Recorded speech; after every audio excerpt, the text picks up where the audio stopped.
Saya menolong anak yang terlantar, yang ditelantarkan. Lillahi ta'ala saya cuma menolong dan saya beri nasihat. Dari yang tidak pernah puasa dari kecil, ikut berpuasa. Dari yang tidak pernah terawih dari kecil, ikut berterawih. Pada saat waktu bulan Ramadan.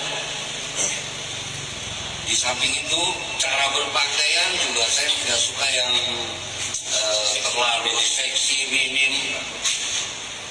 Dia berubah sendiri sampai Gue gedek banget ya sama orang tua yang bodoh kayak Umar itu ya, bapaknya Fadel.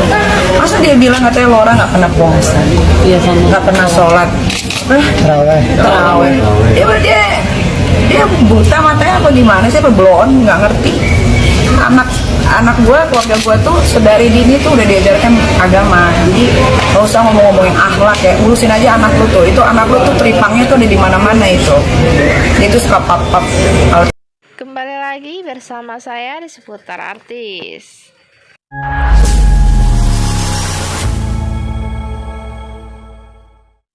Baiklah, kali ini kita akan membahas klaim perbaiki ibadah putri Nikita Mirzani, ayah Fadel hanya menolong. Begini videonya. Saya menolong anak yang terlantar, yang ditelantarkan. Lillahi ta'ala saya cuma menolong dan saya beri nasihat. Dari yang tidak pernah puasa dari kecil, ikut berpuasa. Dari yang tidak pernah terawih dari kecil, ikut berterawih. Pada saat waktu bulan Ramadan. Di samping itu, cara berpakaian juga saya tidak suka yang terlalu seksi, minim. Dia berubah sendiri sampai berhijab. Nah, berhijab itu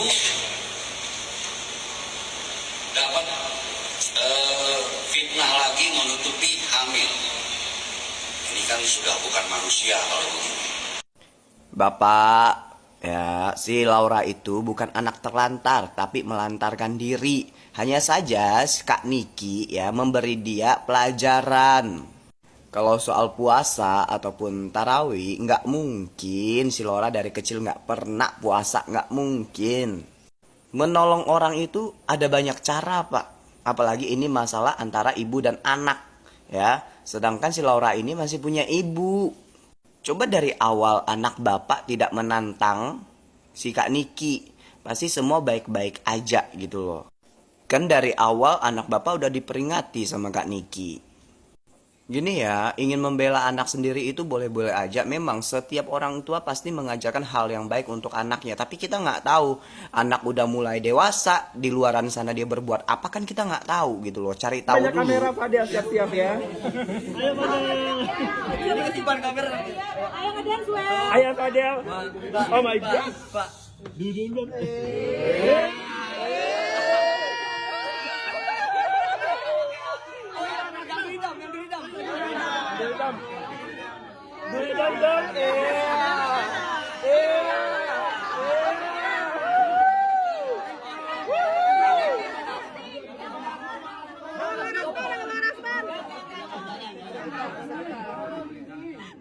Dah. Sama ini buat Loli. Buat Loli silakan. Silakan. Panggilannya Laura sekarang. Loli. Ayo Del. Buat Loli. Aduh. Buat Loli. Aduh ya Allah. Gua selalu di sini. Gua nggak kemana-mana. Kita bakal bertemu lagi. Buat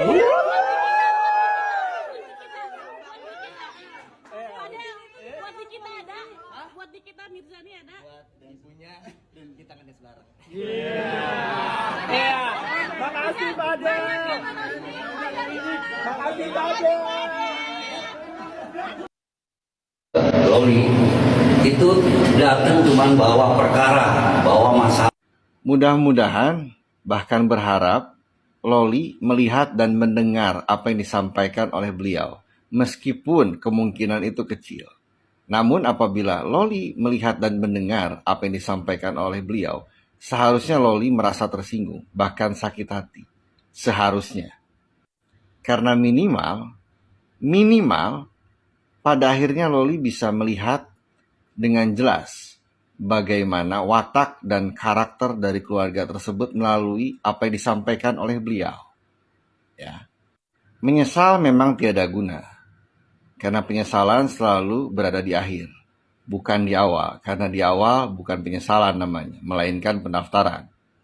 Namun setidaknya sebelum segala sesuatunya lebih jauh, setidaknya Loli akan semakin paham bagaimana karakter dan watak yang dimiliki oleh keluarga tersebut. Dan itu tercermin dari apa yang disampaikan oleh beliau. Maka harus diingat baik-baik, tidak semua hal bisa dipublish, tidak semua hal layak untuk disampaikan. Ada hal-hal yang memang harus difilter. Namun rasanya beliau tidak memahami hal tersebut. Karena hal-hal yang disampaikan berkaitan dengan seseorang yang notabene saat ini tidak mampu melakukan pembelaan ataupun membantah dan lain sebagainya. Terlepas benar atau tidak terkait apa yang disampaikan oleh beliau, namun rasanya seharusnya apa yang disampaikan tersebut tidak terlontarkan. Karena harus diingat, ini menyangkut nama baik seseorang yang notabene anak di bawah umur. Maka potensi melakukan kesalahan itu jauh lebih besar dibandingkan seseorang yang telah dewasa dan lain sebagainya. Maka bisa dibayangkan, bila hal-hal tersebut disampaikan secara gamblang dan itu dipublish, maka bisa dibayangkan bagaimana mental anak di bawah umur tersebut. Faham kan? Paham lah ya. Maka harus diingat pula, entah disadari atau tidak, apa yang disampaikan beliau malah akan berpotensi menambah perkara dan masalah baru. Karena apabila keluarga dari Loli atau bahkan Loli tidak merasa seperti itu dan tidak terima dengan apa yang disampaikan, maka ada potensi laporan baru atau perkara baru atau gugatan baru. Meskipun mungkin bukan tindak pidana, namun delik aduan memungkinkan untuk dilakukan. Potensi dan kecenderungan itu mungkin saja terjadi. Ya. Maka jangan banyak berbicara, jangan terlalu rutin melakukan press conference, karena hal-hal tersebut apabila dilakukan secara maraton bahkan rutin seakan-akan menjadi rutinitas yang harus dilakukan, maka potensi menimbulkan masalah baru jauh lebih besar. Alright. Ulala. Tolong Ibu Presiden, Ibu Iriana, ada anak seperti ini, kita tidak tahu di dalam apakah ini safe house atau bagaimana. Kami terus terang belum tahu safe house ini apakah ada Kemen PPA-nya, penyidiknya atau apa, kami nggak tahu. Tapi kami butuh dilihat bersama. Kenapa? Karena kami khawatir keterangan Loli nanti bisa jadi menyudutkan klien kami, padahal itu bukan keterangan dia. Ya, pertanyaan apa yang membuat karena saya tersinggung para nama baik anak saya yang telah menjaga Loli, semuanya fitnah. Jadi kita nanti biar kuasa hukum nanti aja di kuasa hukum saya.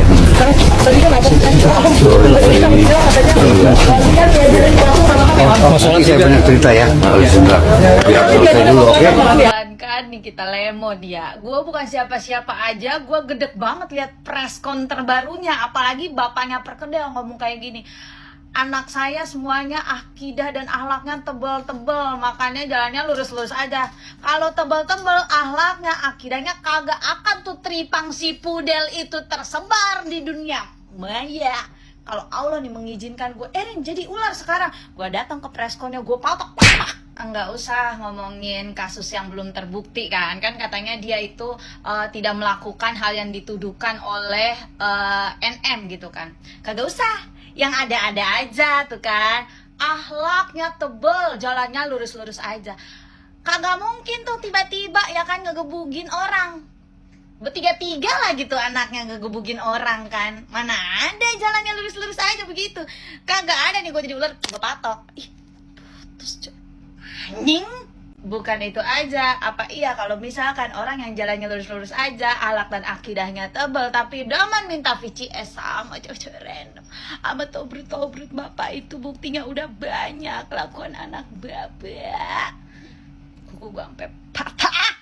Gue tuh sumpah ya udah nggak sabar banget ngelihat, kagak usah sekeluarga deh, si pudelnya aja gitu pakai baju oranye ya, seru kali ya kalau misalkan dia pakai baju oranye gitu kan, dipoto-foto sama wartawan cekrek, terus bikin video tiup lilin ya kan, untuk menyelamati, terus soundnya world is over. Bener, demi gue bakal bikin kayak gitu nanti kalau Pudel ditangkap ya. Baiklah, maka dapat kita simpulkan Ayah Fadel Umar Bajideh hadir pada Pression yang digelar pada Senin 7 Oktober malam. Epicentrum Kuningan, Jakarta Selatan, Umar Bajideh hadir bersama kakak kandung Fadel yaitu Martin Bajideh beserta Rasmana Sution dan juga tim kuasa hukumnya. Pada presscon yang digelar tersebut, Umar Bajideh mengungkapkan sebenarnya tidak ingin terlibat dan tak ingin mengubris masalah yang menurutnya tidak penting. Umar hanya ingin membantu anak Nikita Mirzani yang menurutnya ditelantarkan oleh ibunya. Umar menegaskan hanya menolong dan memberikan nasihat kepada LM yang sebelumnya tidak pernah menjalankan ibadah puasa atau mengikuti ibadah tarawih pada saat bulan Ramadan. Intinya di sini saya menolong anak yang terlantar dan ditelantarkan. Lillahi ta'ala, saya cuma menolong dan beri nasihat dari yang tidak pernah puasa dari kecil ikut berpuasa.